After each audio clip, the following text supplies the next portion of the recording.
এই যে এই জিনিসটা বলো তো এখন কে না খাচ্ছে? এগুলো এখন ভীষণ ভীষণ উপকারী। এগুলো আমার বাড়ির গাছের, তোমাদের ওই যে গাছটা দেখাচ্ছিলাম ছাদ থেকে, ওখান থেকে পেরে নিয়ে আসা হয়েছে বন্ধুরা।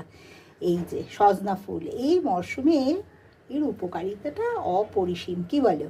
আর এইটা এইটা তো রান্নাবান্নায় দিলেই তার স্বাদ বদলে যায়, কি বলো? আর এর বড়া খেতেও ভীষণ ভাল লাগে। তো এইগুলো নিয়ে সকালবেলা রান্নাঘরে ঘোরাঘুরি করছি, কেনই করব না বলো? এটার উপকারিতা তো ছাড়া যায় না। আর রান্নায় দিয়ে রান্নার ঝোল তরকারির স্বাদ বদলাতে বেশ একটু সুস্বাদু খেতে কার না ভাল লাগে। তাই এইগুলো নিয়ে রান্নাঘরে ঘোরাঘুরি করছি আর কি। তোমরা কে কে এইটা খেতে ভালোবাসো?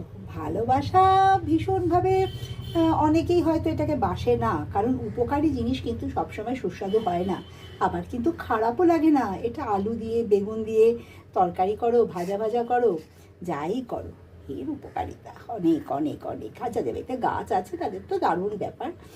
আর এটা আমাদের বাড়িতে এখনও গাছ বসানো হয়নি, তবে এই ধনেপাতা গাছ বসাবো বন্ধুরা, তোমাদের টব দেখিয়েছি, এই গাছ বসাবো। এখন নেই তাই কিনেই খেতে হচ্ছে, এটা রান্নাতে দেবো। তাই এই দুটো বাটি নিয়ে আপাতত বসে আছি, তোমাদের সামনে তুলে ধরলাম। তোমরাও জানিও কে কে এগুলো ভালোবাসো খেতে। আমি ঘুরে আসছি আরেকটা ভিডিও নিয়ে, সবাই ভালো থাকো।